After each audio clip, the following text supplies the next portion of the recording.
About a cartel-like shooting that killed 6 people in Goshen. These are the faces of the victims. Law enforcement from across the state is now joining together to find the killers, who deputies say hunted down a young mother and her 10-month-old baby. What I have not seen is the very apparent murder of a 10-month-old child for no reason.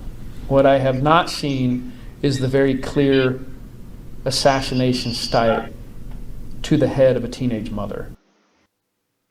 Today is Sunday, January 23rd, 2023, and this video is about a family that was executed on last Monday prior to today.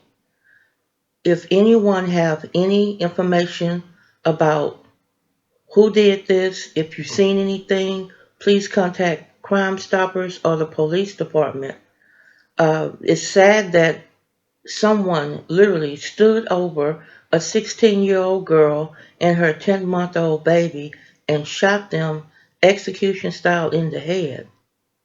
That's why these people or this person need to be caught as soon as possible.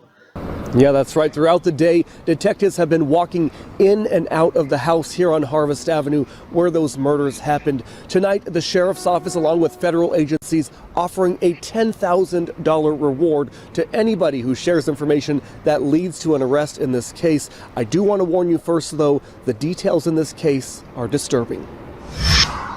Early Monday morning, a barrage of bullets inside and around a house on Harvest Avenue in Goshen. The gunfire so intense, neighbors thought it was an active shooting. Tulare County Sheriff Mike Boudreau clarifying he believes it was an execution.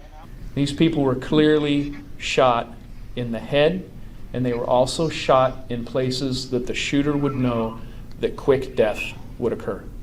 Investigators say 16-year-old Alyssa Parras was running from the house with her 10-month-old Nicholas in her arms when the gunfire began. That the shooters stood over the top of this 16-year-old mother and fired rounds into her head. The 10-month-old infant also suffered from the same attack. The other victims, 72-year-old Rosa Parras, 52-year-old Eladio Parras Jr., 19-year-old Marcos Parras, and 50-year-old Jennifer Anaya. It is very clear that this family was a target, and that there are gang associations involved as well as drug investigations with this in this home. But let me make this very clear. Not all these people in this home are gang members, and not all of these people in this home are drug dealers.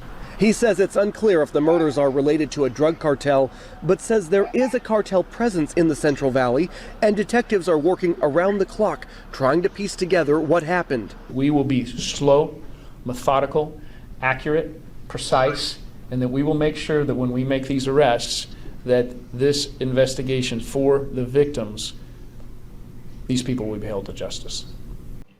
Welcome to Straddled Events. On this channel, we bring you the truth. Sometimes the truth is quite ugly, unbearable, and you just don't want to deal with it. But on this channel, you're gonna get it anyway. You are straddled the fence of good versus evil, right versus wrong. And on this channel, we're going to tell you to do better. Please like, dislike, subscribe, and share the videos. Now let's go. Homicide detectives releasing disturbing new details tonight in the execution-style massacre of 6 people in a home in the Central Valley farming town of Goshen.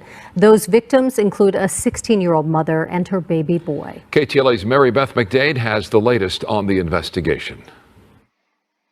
What we have since learned through forensics, that it was clear that the shooters stood over the top of this 16-year-old mother and fired rounds into her head. The Tulare County Sheriff says shooters stood over a young mother as she clutched her 10-month-old baby boy and pumped bullets into both their heads. We believe that the 16-year-old teenage mother and her small infant actually was fleeing and running from the scene. They were trying to escape the Monday morning massacre at their Goshen home near Fresno.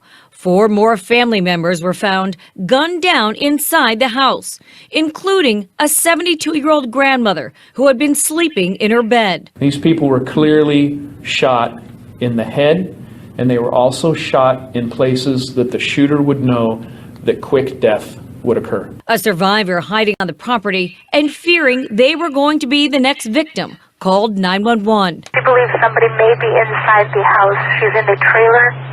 She believes the subjects are inside the house. There's 5 adults and 1 baby. She can still hear these shots. Sheriff's officials say the bloodshed was the result of a very specific and targeted attack against the Peraz family. They say they're familiar with the home and gang activity occurring there. Just last week, deputies executed a narcotic search warrant at the address and found guns and drugs. Before that, there were reports of a drive-by shooting. But let me make this very clear.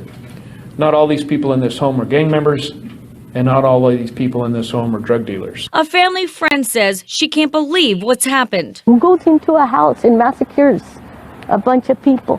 Who does that? Authorities have their suspicions and are looking at the possibility of gangs or cartels or both. I'm not identifying or pointing a finger at any one cartel. I'm not. I'm saying that what took place is very much like what we've seen in the past when it comes to an execution by cartel. Authorities say there are 3 surviving family members who are relaying key details to detectives. For now, reporting here in the newsroom, Mary Beth McDade. We'll send back to you guys in the studio.